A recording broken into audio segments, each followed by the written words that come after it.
बिस्मिल्लाहिर्रहमानिर्रहीम। मौलाना रूमी की एक हिकायत है, बादशाह और चोर।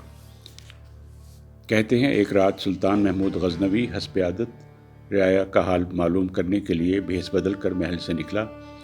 फिरता फिराता ऐसे मकाम पर पहुंचा जहां चंद आदमी बैठे चुपके बातें कर रहे थे। सुल्तान भी उनके करीब जा बैठा और दुआ सलाम के बाद पूछा, तुम लोग कौन हो और रात गए यहाँ क्या कर रहे हो?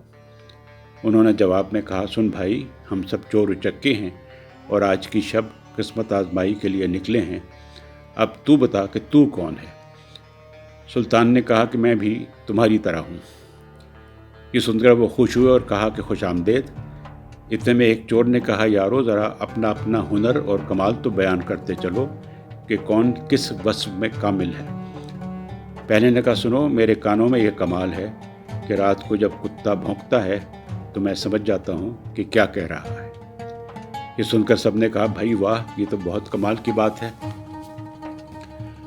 दूसरा बोला, भाइयों, मेरी आंखों में ये खूबी है कि कैसा कि घुप अंधेरा हो, जब किसी को अंधेरे में एक मर्तबा देख लूँ तो दिन की रोशनी में देखते ही फ़ौरन पहचान लेता हूँ। सब ने कहा, भाई वाह, ये भी बड़ा कमाल है। तीसरे ने कहा, मेरे बाजू में ये क़ुव्वत है कि सिर्फ इसी की मदद से मजबूत दीवार में नक़ब लगा लेता हूँ। चौथे ने कहा, मेरी नाक में ये कमाल है कि ज़मीन सूंघ कर बता देता हूँ कि ख़जाना किस जगह दबा हुआ है। पांचवा कहने लगा, मेरे पंजे में वो ज़ोर है कि ऊंची से ऊंची जगह पर कमंद फेंकता हूँ और वहीं चिपक कर रह जाती है। जब पांचों चोर अपना अपना हुनर बयान कर चुके तब उन्होंने सुल्तान महमूद गजनवी की तरफ देखा और कहने लगे, भाई, अब तू भी बता कि तुझ में क्या कमाल है, ताकि हम फैसला कर सकें कि तुझे अपने साथ रखें या नहीं। सुल्तान ने जवाब दिया, यारो, मेरा क्या पूछते हो, बस इतना सुन लो कि मेरी दाढ़ी में ख़ास वस्फ़ है। जब मुजरिमों को कत्ल के लिए जल्लाद के हवाले करते हैं, उस वक्त अगर मैं अपनी दाढ़ी को ज़रा सी हरकत दूं तो सब मुजरिम रिहा हो जाते हैं। ये सुनकर चोर बहुत खुश हुए और पुकार उठे कि चलें, आज से तुम हमारे सरदार हो। इन बातों के बाद तय पाया कि चलो कहीं किस्मत आजमाई करते हैं, और फिरते फिराते वो बादशाह के महल के करीब जा पहुँचे। यकायक कुत्ते के भौंकने की आवाज़ आई। सब चौकन्ने हो गए तो वो चोर जो कुत्तों की बोली को समझने का दावा करता था, हरासा होकर दबी अल्फाज में बोला, गज़ब हो गया, ये कुत्ता कह रहा है कि बादशाह तुम्हारे दाएं बाएं ही मौजूद है। ये सुनकर दूसरे चोर हंस पड़े और बोले कि तू भी क्या बात करता है, बादशाह का यहाँ क्या काम? वह इस वक्त अपने महल में अपने आरामदेह बिस्तर पर पड़ा खुर्राटे ले रहा होगा। पहले चोर ने फिर कहा, नहीं, कुत्ता यही बात कह रहा है कि बादशाह तुम्हारे आसपास है। इतने में दूसरे चोर ने नाक ज़मीन पर लगाई और कहा, बस ज़रा सी हिम्मत दरकार है, शाही ख़जाना करीब ही मौजूद है।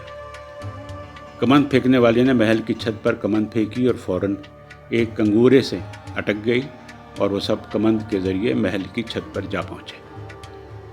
नकबज़न ने नकब लगाई और इस कमरे में साथियों को ले गया जहाँ शाही ख़जाना था, जिसके जो हाथ लगा जी भर कर समेटा। अशरफियाँ, हीरे जवाहर, कीमती कपड़ों के थान, सोने और चांदी के बर्तन, और फिर वहाँ से निकले और सारा माल एक महफूज मकाम पर छुपा दिया ताकि अगले रोज़ दिन की रोशनी में उसके हिस्से बखरे कर सकें। सुल्तान ने उनकी जाए पनाह अच्छी तरह देख ली और एक एक का नाम और हुलिया भी जहन नशीन कर लिया। इसके बाद उनकी निगाहों से छुपकर महल में वापस चला गया। दूसरे दिन दरबार में आते ही सुल्तान ने सिपाहियों को हुक्म दिया कि फ़लाँ जगह पर जाओ और इस नाम से और इस हुलिये के 5 आदमियों को पकड़ कर लाओ।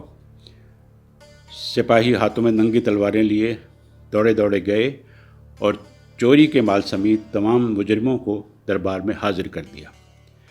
सबके हाथों में हथकड़ियाँ और पैरों में बेड़ियाँ थीं।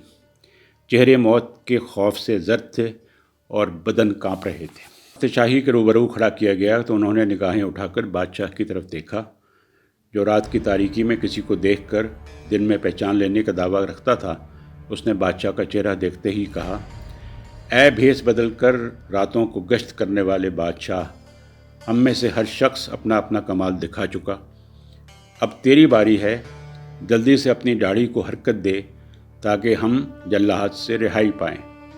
بے شک ہمارا ہر کمال بدبختی اور آفت ہی ڈھاتا رہا ہے، یہاں تک کہ ہمارے ہاتھ اور پاؤں بندھ گئے ہیں۔